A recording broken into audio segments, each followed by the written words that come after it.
Hey, my name's Piper, and today I put on a video with a bunch of pictures of me being in the hospital due to Crohn's, and I got a request to make a video to explain my whole journey, so far with Crohn's and what it is, because a lot of people don't know what Crohn's is, and they don't know my whole story pretty much. They know I've been in and out of the hospital a lot, but I'm going to tell you everything in this video from start to finish. This video is overdue. I was diagnosed back in October, so this video is definitely overdue. I will be talking a lot about my back area, so if that bothers you, then turn the video off. But my Crohn's is a really different type of Crohn's than most people's.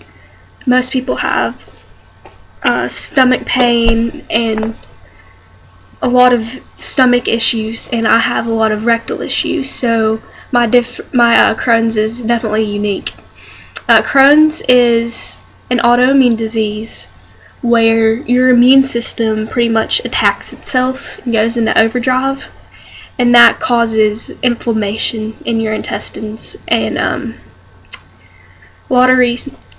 constriction down in your intestines. So when the food's trying to come through your intestines, Crohn's patients scar a lot of times. A lot of scar tissue comes up, and it's very painful to eat, and sometimes people get obstructed, and that's very painful as well. I'm on Remicade, is my drug that I use for Crohn's. It's an IV infusion. I go once every 6 weeks to get it done. It takes 3 hours. They stick you with an IV, and the Remicade, we think it's working with me. Some people it doesn't work with, like my sister, which I'll talk about in a minute. My diet. I've had to give up pretty much all the good foods in life. I can have anything that passes through and is easy to digest. I can still have chicken, fish, and turkey are my 3 meats that I can have. Occasionally a pork chop or something. Mashed potatoes is very soft. Macaroni and cheese. Go light on the breads. I could sit here and just tell you everything, but the things to stay away from are the coniferous family. I think that's what it's called. Broccoli, cauliflower, can never eat again. Corn, never eat again. Coleslaw, never eat again. Okra, never eat again. So diet's pretty important. You have to follow a diet on Crohn's, or you will rude awakening, surgery, all kinds of stuff. My Crohn's in my family is hereditary. My sister and I both have it. We get it from my mom's side of the family. I have a Jewish heritage. It's very common in Jewish heritage. We've researched that. My sister, like I said, has Crohn's as well. She's 31 now. She's had it since she was 15. We were both diagnosed at the age of 15. I'm not going to sit here and say my sister's doing perfect with it and managing it well, because she's not. She's managing it well, but she's having a hard time with her Crohn's. We're both going to Vanderbilt in 2 days. Talk about more of that later. I'm going to tell you my whole story. Back in September, I was having extreme butt pain. Hard to sit down, hard to sleep, just miserable all the time. I would have to take a blanket to school to sit on, and oh gosh, people would make fun. I didn't know what was going on. No one did. So I went to my pediatrician. I will not use any doctor's names in this, by the way, except my GI doctor, because I just think that's a good rule of thumb, not to embarrass anyone. My pediatrician said I had, a tear or something, gave me stool softener, sent me on my way. My pain continued to increase. I went to the ER 2 weeks later on a Sunday, and they did a rectal exam and said, oh, you've got some swelling and you just need to watch it and stay on the stool softener. You know, you might grow out of it. Sent me on my way. About another week later, the pain was just so out of control. I couldn't have a normal life. I didn't want to go to school. The pain was just so great. So my mother took me to Tenova, where she works, and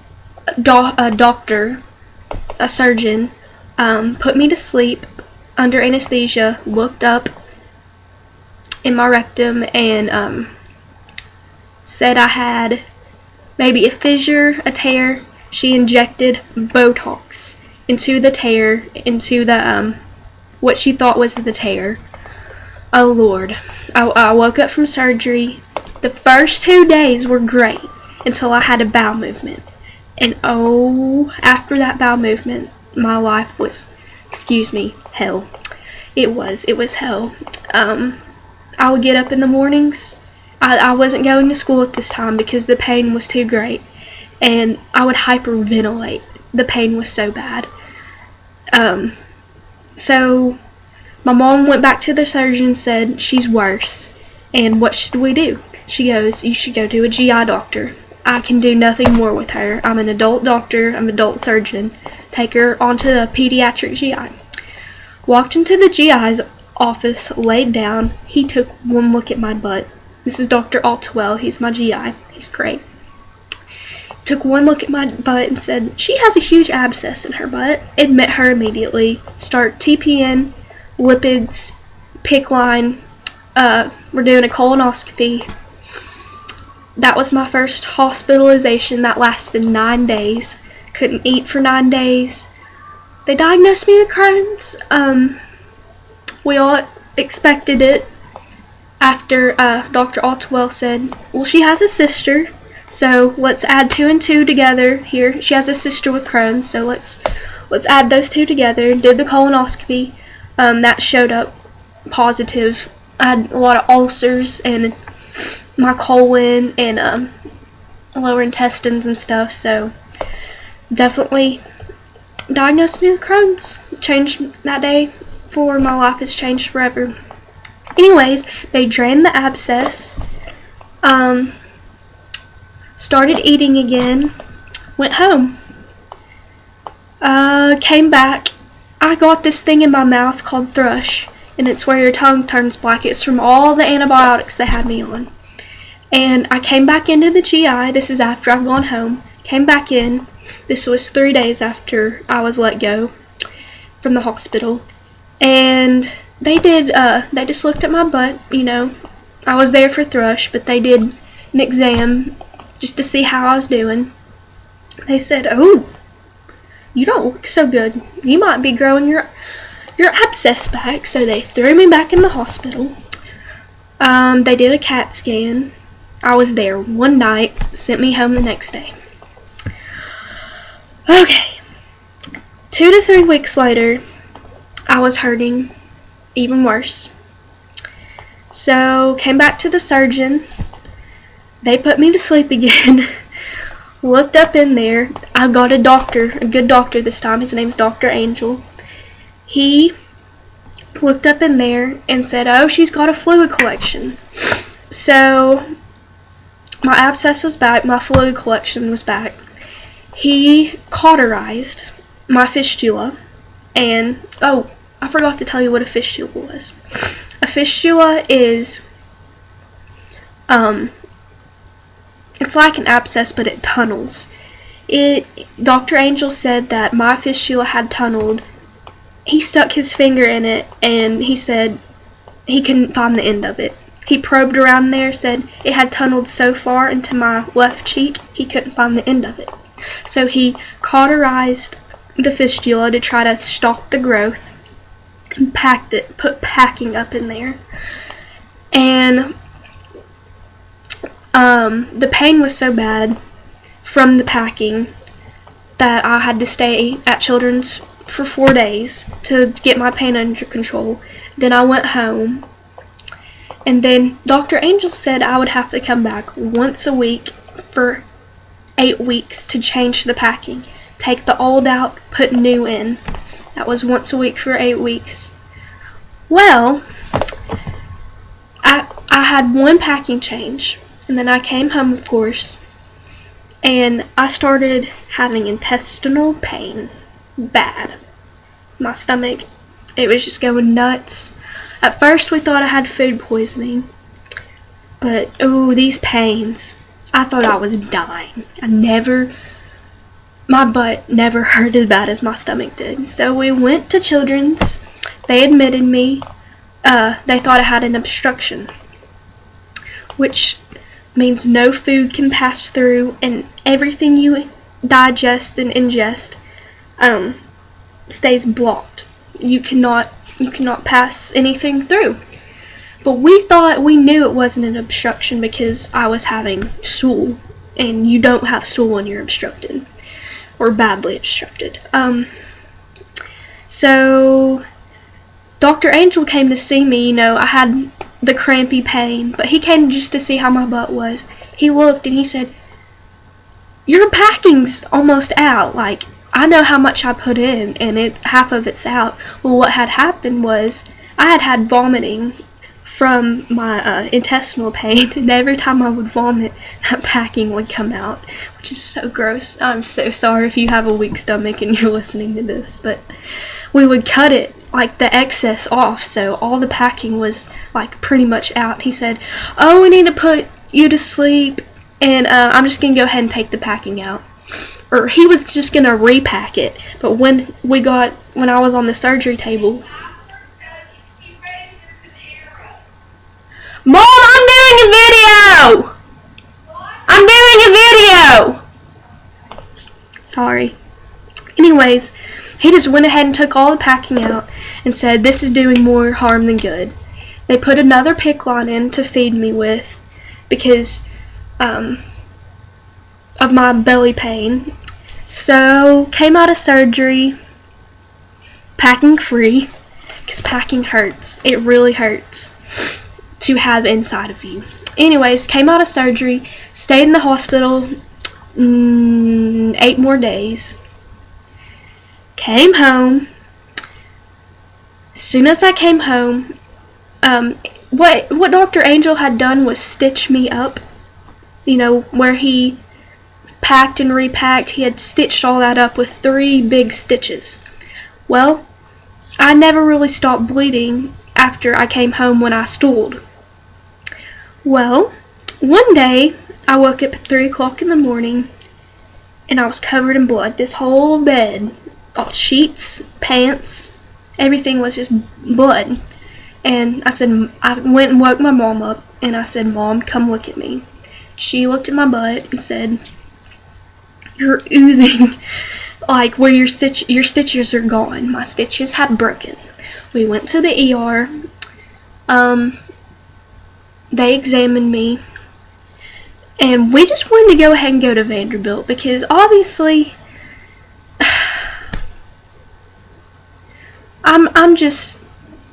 obviously I love Children's to death, but obviously I'm not fixed. Anyways, I finished my antibiotics, we're at the ER. Sorry, I'm talking in circles. And we had Dr. Angel is in Antarctica for 3 weeks, so there's no way he could stitch me back up. So the doctors looked at me and pretty much said, "Sorry." I mean, that's really what they said. So here I am now. What's today? The 1st. I started feeling my abscess coming back, I'd say about December 27th, 28th, and my abscess is back. We have an appointment for Vanderbilt on Thursday. Today is Tuesday? Yeah, today is Tuesday, and we have an appointment Thursday.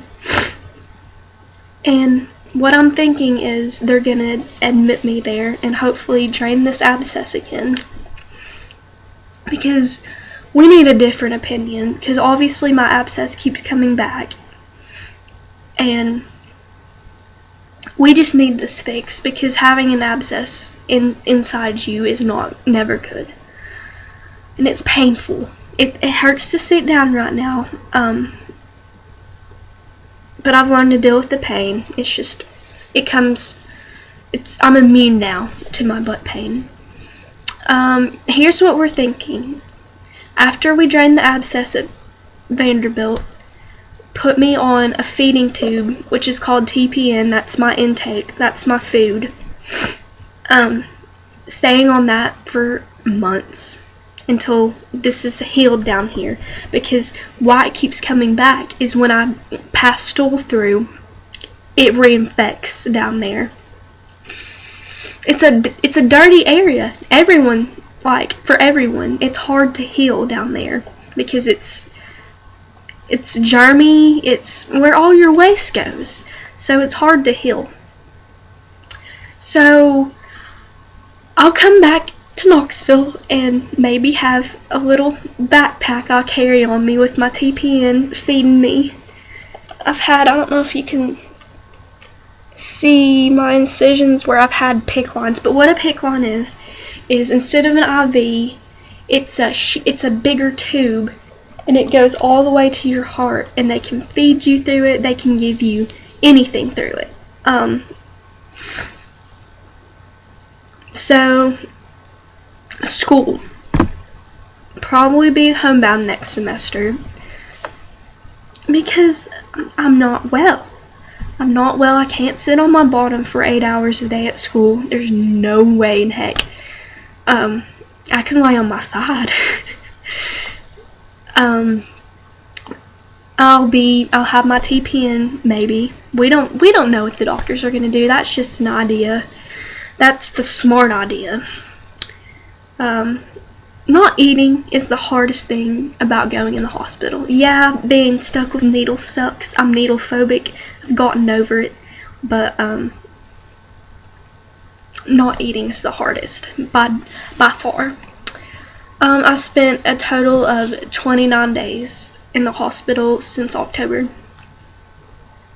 it's really not been that bad. Like, being in the hospital for me, most people get depressed. I don't, because I just constantly text people, keep my mind busy, listen to music, whatever. I just know God's gonna take care of me. God has this. God has a plan for this. God obviously gave me this disease for a reason. And I never look at God and say, why did you give me Crohn's? Why? What have I ever done to you? I would never do that, because there's a reason for everything. There's a reason I have Crohn's. And yes, Crohn's is hard to manage, and it's the next worst disease to cancer. But I'm not mad that I have Crohn's. I have it. I face it. It's a painful disease. I face it. I move on with life. I live my life every day, and it's not going to stop me for a minute. I'm going to still have a singing career. I'm still going to play bass. I'm still going to do piano. I'm still going to do great in school. I'm going to graduate college, and I'm going to have a life. I'm going to get married. I'm going to have kids. Crohn's will not stop me. And that's that. So, you all know the whole shabam now. Sorry if I talked in circles, but you know my whole story now. So, just pray. Prayers are needed. Pray for my sister. Pray for me. Bye.